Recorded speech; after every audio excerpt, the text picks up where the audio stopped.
everyone. I am Hassel Aviles, and you are listening to We Have Lived by Not 9 to 5.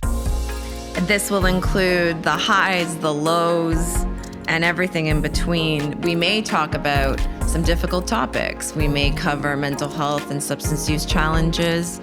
We want to have a real open dialogue about what it's like to work in the hospitality industry. Hello, everybody. Welcome back to another episode of We Have Lived by Not 9 to 5. My name is Hassel Aviles. I am the founding director of Not 9 to 5. For those who are tuning in for the first time, this podcast is meant to share industry stories from a lived experience perspective. I'm here to tell you about my experiences that I have lived. I'm here to hear your experiences that you have lived, and the podcast is here to share our experiences that we have lived. The conversations will always include highs, lows, everything in between. May cover some difficult topics, may cover mental health challenges, substance use challenges. This always will happen through the lens of lived experience and intersectionality. And for those who don't know Not 9 to 5, we're a nonprofit global leader in mental health advocacy and education, specifically for the hospitality and culinary industry. Our community includes restaurants, bars, hotels, breweries, wineries, and much, much more. If you're in this industry, you already know how vast it is.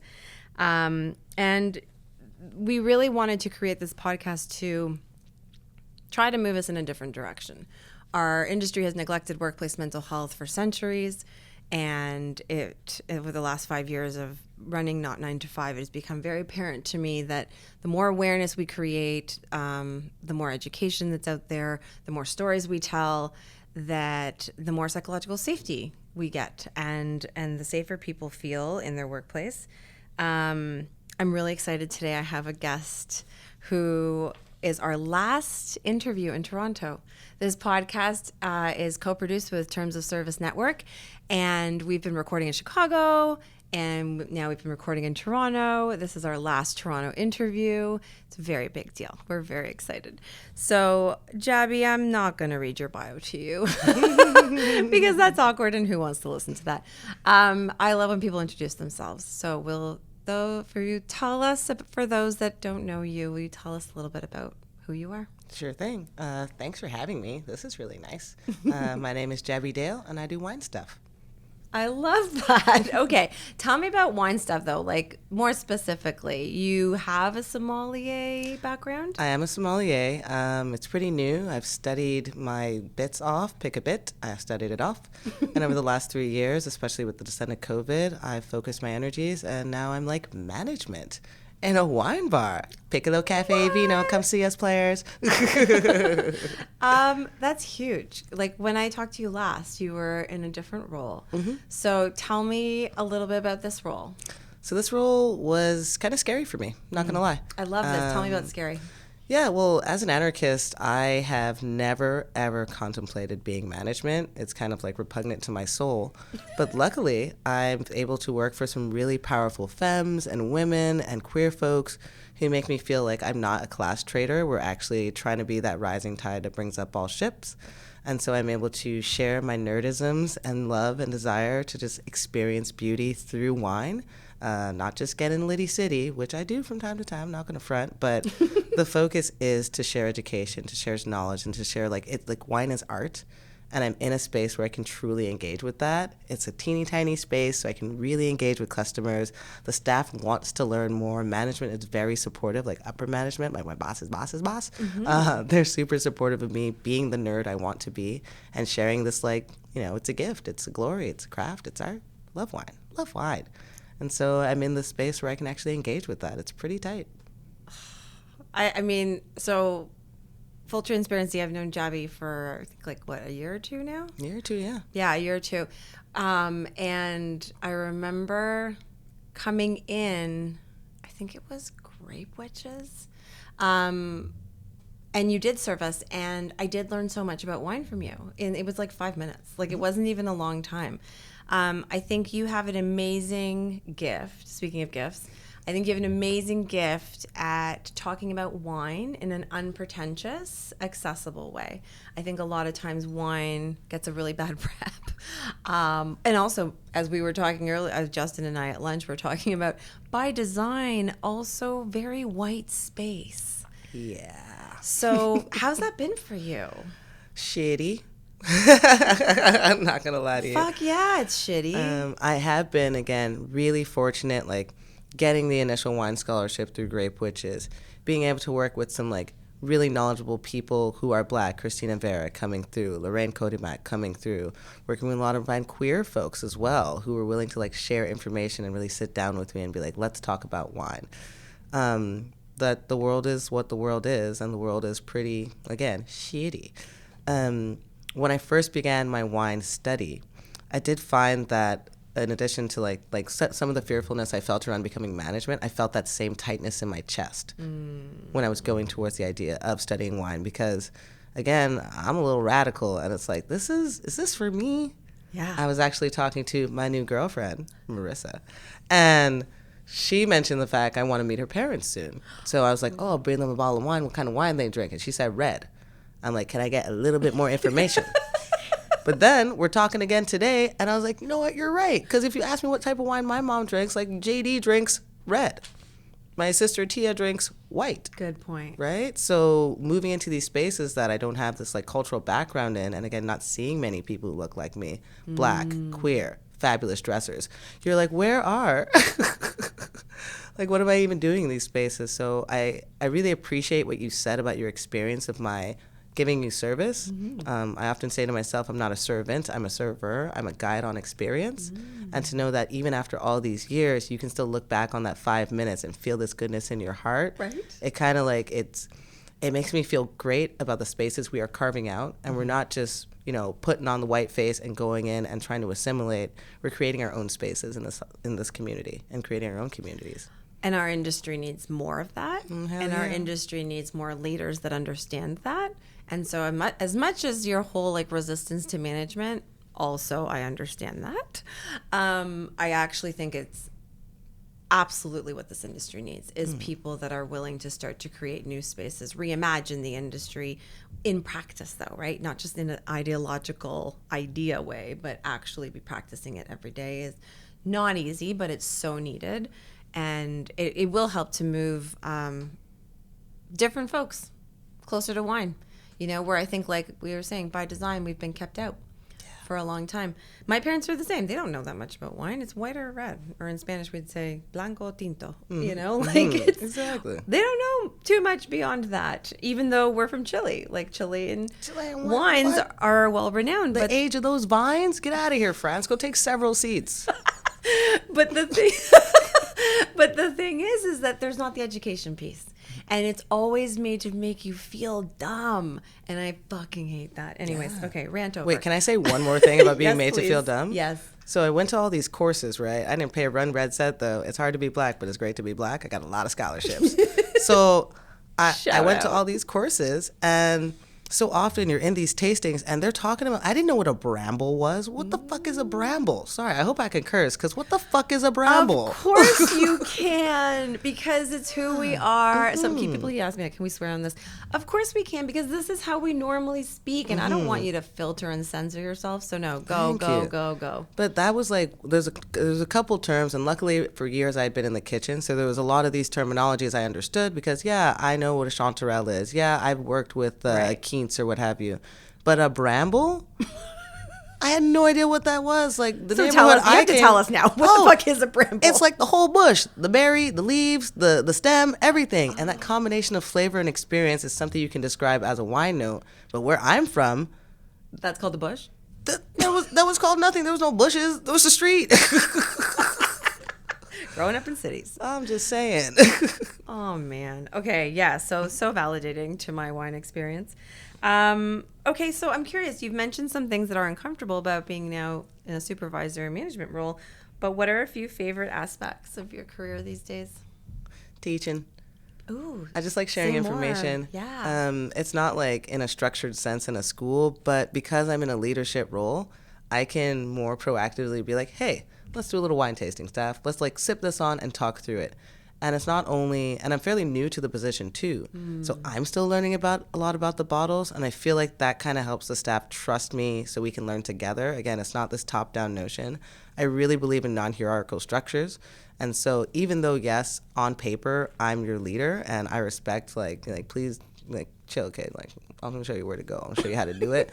But you don't have to be a dick about it. Like, you don't have to tear someone down to build them up. That sort of terminology had to die with the dinosaurs. Like, it's the 21st century, baby. We don't do that shit no more. Amen. Love that. Yeah. Let that sink in.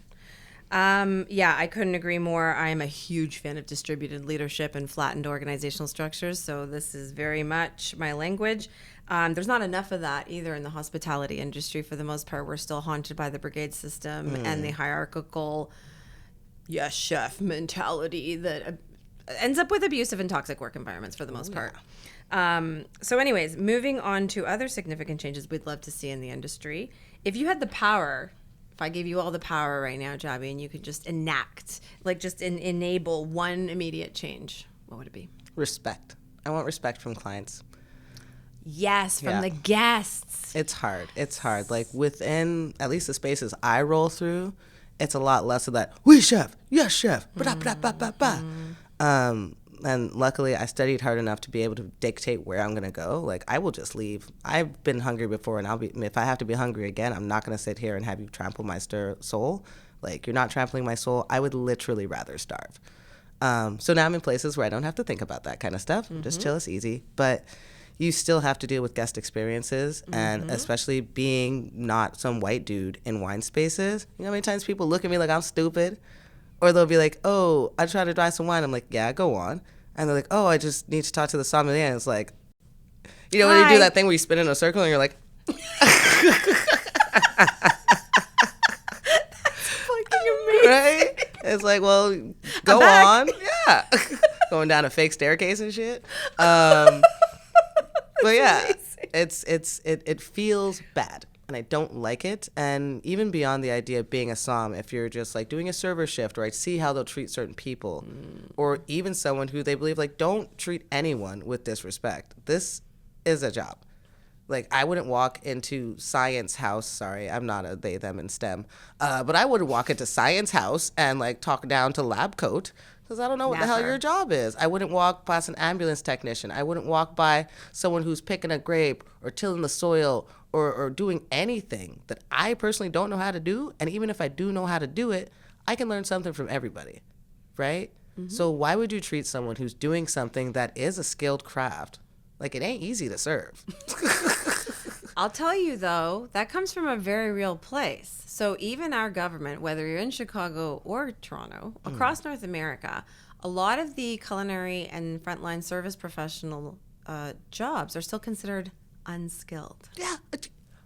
So even our own government is not really respecting us. Oh, yeah. Isn't it just 1 year ago or 1 or 2 years ago in Ontario, they started giving service staff the same minimum wage as everyone else? Correct. And I know there's some places in the States, people making all $2-3. Because of the sub-minimum wage problem. And I will say in Chicago, they just passed that, I think, a week ago to increase within the next 5 years. Shout out to One Fair Wage and all the incredible work that they're doing in the U.S. to change that. But yes, Jaby, you're right. It's not like Canada's that much different. I always say we're really just 10% of their population. Yeah, I often say to folks, being the best of the worst doesn't make you good. Like, people are like, but other places are worse. I'm like, yeah, this isn't the oppression politics. I don't know who you're rooting for, but we're all fucked. And again, like, if you have hard doo-doo and soft doo-doo and you step in doo-doo, are you like, well, at least it was hard? Like, what? Nobody thinks like that. Exactly. Yes. Oh, fuck yes. It's so true, though. Being the good of the worst is not something to brag about. Okay, so what I love about you, and I'm sure anyone listening is picked up on already, is that you have no problem with vulnerability. And I love that. I love direct, honest, vulnerable people. Our conversations have always really resonated with me and stayed with me. One thing that we're kind of touching on it, so it's a great segue in. One thing that we've talked about before, especially being in service, is the classism. In this industry, I think a lot of times we don't get this respect that you're talking about. But there's also you know, this like divide between, like you said, what the customer knows, what the guests know. And this idea of like service professionals almost being like quote unquote the help. And this idea that we're separate and different, and we end up unfortunately with sometimes like really dehumanizing experiences being in service. Can you share a little bit about your personal lived experience with this? Whatever you feel comfortable. Obviously, it's a loaded question. It's a huge topic. Oh, for sure. I'm going to start by speaking towards that idea of the dehumanization of being viewed as a servant or less than human. A while ago, the other day, as my mother would say, I'm in this online space. The folks who do, it's Yurka and them. Damn it. Fuck me. Industry sessions. Oh, look so at industry that. sessions, right? I'm in one of the industry sessions, and we're talking about Madeira. We're talking about, the history of Black people within wine. And I got a little teary-eyed because at one point they spoke about the fact that, the earliest American sommeliers would have been enslaved people. Because who is managing the cellar? Who is bringing the food to table? And it never crossed my mind. It never crossed my mind. And we're never taught that. Absolute blank out. And I honestly got a little teary-eyed. And, I got really afraid to cry because I used to get migraines when I was a kid. But I'm learning vulnerability. I appreciate you saying that because it is conscious effort on my part. I want to be able to feel through things and not just, crumble because I'm holding everything back. We have Kleenex here for you. Thank you, Brandon. But I think in terms of, looking at class and division and current experiences, it really all goes back to who I'm able to surround myself with when I'm not on the floor. Who is my manager? Who are my coworkers? Who's working support? Who's in the kitchen? And are they of the same sort of emotional tenors and have the same desires that I have within this wider world, not just in hospitality, but again, the world we live in? My super awesome girlfriend has a young son. Yeah. So if we're really going to look towards the future and build a society that I would feel confident and comfortable him moving through, we have to do it at all times and everywhere, and not just, I'm going to nice up this guy because he's going to pay a great bill. I now work with and for people who view that classist divide as disgusting, literally revolting, and will be like, well, he can get the fuck out. Yes. We don't have to do this. We don't have to do this anymore. And we're not. Fucking-lutely. I constantly keep just going back to, in hospitality, it's a relationship, which means the guest plays a role and is half of that relationship. And also, the guest is entering our house, right? And I think that doesn't get acknowledged enough. There's not enough respect, like you said, given. And this idea that they're just entitled, and that we're there to service them. Absolutely not. I think that having been a service professional and having so many amazing people in my life that are still in the service industry, it is a relationship. If you're not in the industry and you're listening to this and you love to dine out, you are a guest in their house. That's hospitality, baby. We're being hospitable. That's exactly right. Google it. Words have meaning. Yes, they do. Exactly. And I think that gets forgotten. I'm curious, though, all of this is no joke. It's really intense. And I know it's had a massive impact on our mental health as humans. In our Connected course that we developed a couple years ago, we got the privilege to sit down and interview you. You shared a lot of your personal experience with mental health and substance use challenges. I'm curious, though, these days, how is it landing these days? These days, it's landing well. One of the things I've been pretty focused on, and I'm not sure if we discussed this last time, was I'm not necessarily thirsty for happiness. I'm thirsty for contentment. I love the joy and I love the downs, and you see me, I'll crack a laugh whenever I can, but I want to wake up in the morning and just feel content with my life. Just sweater weather, Every day. Exactly. Sweater weather. Exactly. And I've been striving towards that by, again, giving in to my vulnerabilities. A little while ago, it was an anniversary of a good friend passing, and I had all kinds of stuff to do that day.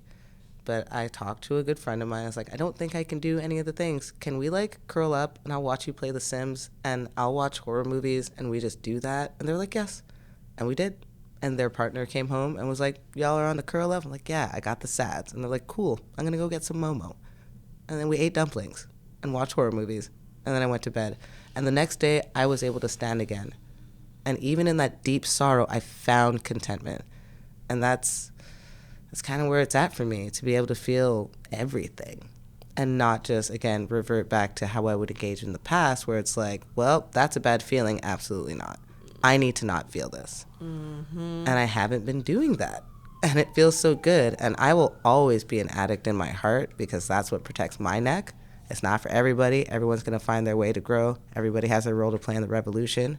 But for me, it's acknowledging that I am a troubled person.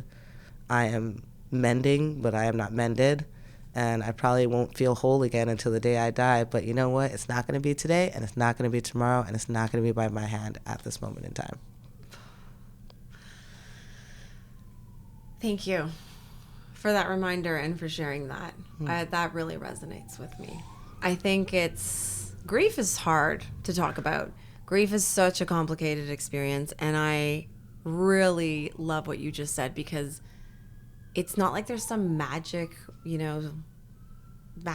formula for working through grief. And what you just described is really just like holding space for yourself and not just suppressing and repressing or escaping, whatever's actually coming up. And I think that is so hard to do. It takes a long time to get there, right? Like, it took when me 35 hard years, I'll tell you that much. See, exactly. And like when we're young, we think like, this is too much, I can't feel, and we numb out.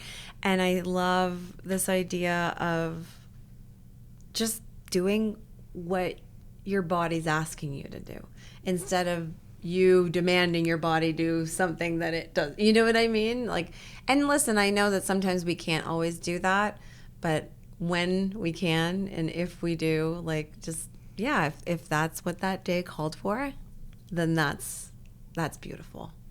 Thanks. Yeah, I love that you just shared that. So I want to talk a little bit about moving from, grief and the impact that all of this has on our mental health. In the industry, there's been so much change, I feel like, in terms of the awareness and the conversations we're having in relation to oppression and inequity in the workplace. And I want to acknowledge that all of this has very direct connection to the systems in which we live in, and this, a lot of these are systemic issues. They're not obviously just the industry. But I'm curious, like, as a result of the racial reckonings, as a result of a lot of call-outs that have happened in the hospitality industry, what do you wish industry leaders were focusing more on? Putting their money where their mouth is. Say more. Basically, I noticed since 2020, like I said earlier, I got a lot of scholarships going in and coming out of 2020, 2021. A lot of people just threw a lot of money at me.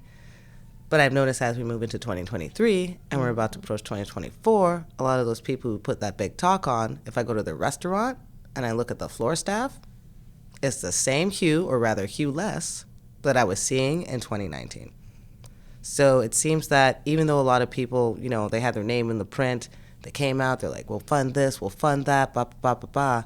When I talk about putting your money where your mouth is, it's not just like, I'm going to give someone $5.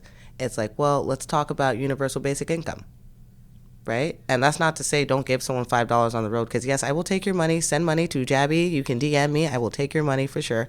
But it can't just be this piecemeal process of trying to change the world. We need holistic change, and we need to work together in a consistent fashion, because I think that's a big of the problem with, what do I call them people? The rich people who give money to folks so they feel better about philanthropists. Philanthropy. Yeah. Philanthropy. And that stuff cheeses me. It's almost like giving yourself a pat on the back for being rich. It literally is. Exactly. It's like, I did great. Here's $20,000. It's like, bro, you have so much money. Can we have ongoing investments? Can we set up like what they do for museums, when it's like, yeah, give the museum $20,000 every 3 months so that they can lose art. Yeah. Steal it from indigenous people, the bastards. Seriously. Yeah, I think that needs to be more of an ongoing system. Create these organizations that can continue, support organizations that are continuing in a continuous fashion. Like shout outs to you for feeling good about yourself, but I still got to eat, and I still got to make my way through this world. And you know what's wild? I've only been to one vineyard. In all these years of study, just one, and it was my homeboys.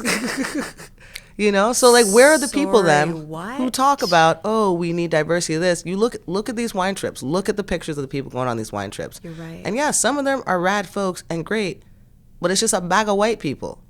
And so all this talk of diversity, it's difficult to contemplate when it's not actualized in this world. And it's not just about me, even though, again, I will take all your money. Please send your money to me.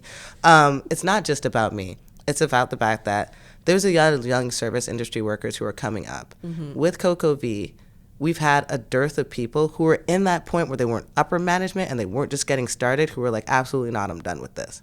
So there's this like pocket where we need to big up the kids coming up so that they can want to fill this pocket, so they can be financially stable, so they can feel valued, so they don't feel disrespected. But again, it kind of looks like we're slip sliding back. At least in my opinion, at least in this town.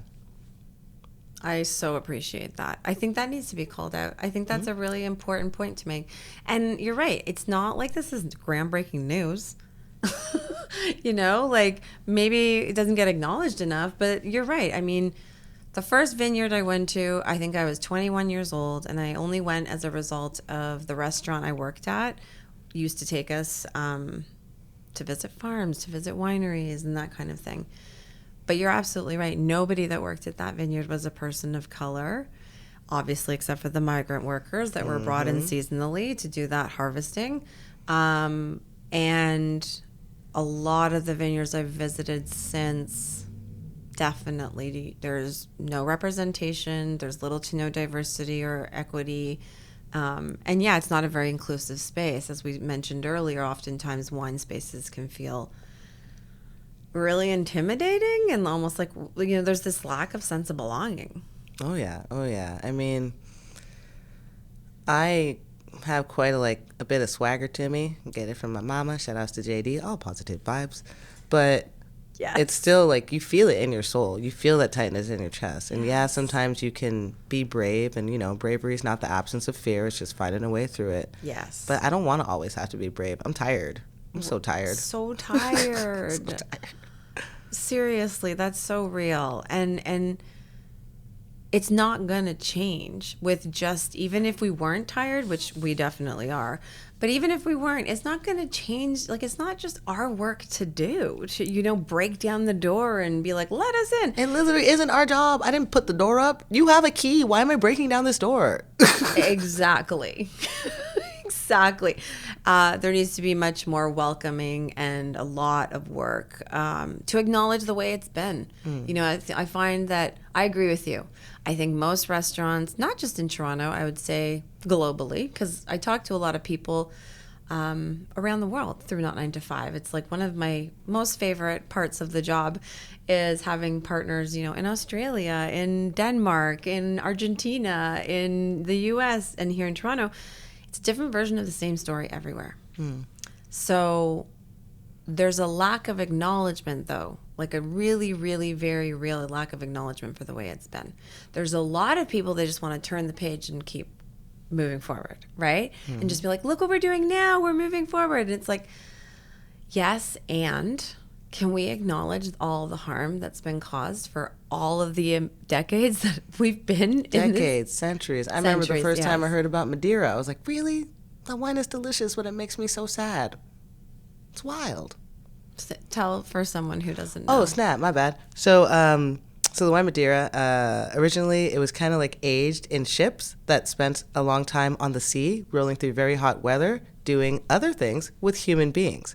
That wine is delicious. Now they found they can like do temperature controlled spaces that give the wine the heats it need to taste like it would when it was literally thrown onto ships full of enslaved people as it made its way through the world. Fun fact, the Declaration of Independence, I believe, was toasted with Madeira. Yeah, it's fucked up. History moment. It is fucked up. And going back to what we were saying earlier, like, we're not taught this stuff. We're not. Even with Zweigelt, they finally, what are they calling it? Rotburger now. And it was, so the VQA, the Ontarian Wine Association jazz, it makes everything be like, you're good, we can drink you. They recently said it's cool to say, Rockburger instead of Zweigelt, because Zweigelt was a proto-Nazi. Like and this Austrian wine, and I'm telling you, every time I'm at a fucking Austrian wine tasting, I'm like, hey gang, me again. So I know y'all very tack about all your wine rules. What about Zweigelt? And they're like, we'll talk later. We never talk later. Bastards. Anywho, still working on it. Yeah. But at least like Paradise Grapevine, they're not using that term anymore. And there's another couple small producers who are making the transition to not literally calling this wine after a Nazi or like a proto-Nazi. Yeah, I mean, shout out to businesses that are actually trying to practice anti-racism. For sure. Not just talk about it. Put it on the label. Do all the things because it's a delicious wine and it hurts my soul to pour. And that's not fair. That's not fair. That's also like such a real part of service. I think there's so many aspects that are like unrecognized emotional labor, you know, unpaid and unrecognized emotional labor. And it's exhausting. It's also extremely difficult. And it's incredible to me the skills that we have from service. We can carry, the one good thing is we can carry them anywhere. True that. And that will always help me. I'm always grateful for that. Okay, so I have one final question, Jaby. I'm a really big fan of focusing on meaningful, impactful change. I know that change takes time. I know that I might not be here to really fully, you know, see all the impact of the work. I always say the seeds that I've planted. And you know, change it took us centuries to get here. So change is going to take us, obviously, a long, long time. But I think a huge part of change is doing a lot of things for the first time. You know, like pushing ourselves, challenging ourselves, even when it's uncomfortable. We might not be great at it the first time. It's going to suck, or it's scary, or it's vulnerable. Dr. Brene Brown used this term FFTs. It stands for fucking first time. And when you do something for the first time, it can feel very, very overwhelming, right? Do you have an FFT that you've experienced lately? I sure do. Will you share it with us? It was so messed up, yo. Okay, so I'm in this management position now, right? First night by myself, like solo. The GM's not there. No one's shadowing me. It's just me, floor, team. This guy comes in. He's asking for a beer we don't serve. We simply do not serve it. And he's very belligerent. He's like, no, I need to get the Space Invader. I'm like, we don't serve that, sir. He's like, we need the Space Invader. I'm like, we don't serve that. He's like, I've had it here before. I'm like, well, you can't have it here now because it's literally not in this building. So his friend is like, actually, like, can we get a couple lagers? And I'm like, honestly, like, your friend was super hype. Luckily, I'd had an experience where I de-escalated the situation, but my manager was like, hey, like, this was a couple days ago, but my manager's like, yo, I love what you did. You did everything right. But given where we are in the city and given what happened at that point, like, don't even serve that person. Like, they're just going to get hype. So I, like, feel empowered to make a decision where they have to leave. Because I've worked in so many spaces where, like, no, you must rub them back and hold them. And same. I got to do that no more. Again, you got the permission. Working from good people. Yes. But I'm like, I can't serve your friend. Yeah. So tell me how on the way out they pulled a fire alarm. The dude pulled the fire alarm. And we're 3 venues that are, like, in the same local family. It goes off in every venue. My first night supervising solo. First night. So I'm running the venues, waiting on the fire department. We would all been dead. Fire department took so long. Oh, my gosh. And I'm like, I'm just embarrassed. Like, I feel bad. And like I said earlier, I'm like feeling a little bit of ways about this whole situation. Then boom, the first night, I'm like, could it get worse? So I call up my GM, who's like, yo, call me anytime, 8 in the morning, 3 in the morning. Like, if you need support, you reach out to me. So I call her up, and she's like, helping me calm down. And she's like, yo, actually, funnily enough, the same thing happened to me on one of my first nicest management. I was like, say word. No. You're not just saying that? She's like, no, legit. So fire department come, we figure everything out. Everyone's super supportive. And the next day in, like, the management group chat, it was just like, I was validated in all my actions. Everyone was like, oh, trial by fire for reals, LOL, and the memes were memeing. But it was so, it felt so bad in the moment, and then it wasn't. And that's part of, like, I think that's also part of my mental health journey, because, like, who knows, maybe, 10 years ago, that might have been a bender. You know, I'm feeling so bad within myself. I'm like, let me make a phone call. Let me sit down with this bottle. Let me XYZ. But like, that was like 3 weeks ago in life. It wasn't. It was, okay, let me assess the situation. I recognize that I'm feeling like poo-poo caca, but I'm just going to take the steps I know to take to try to get this sorted out.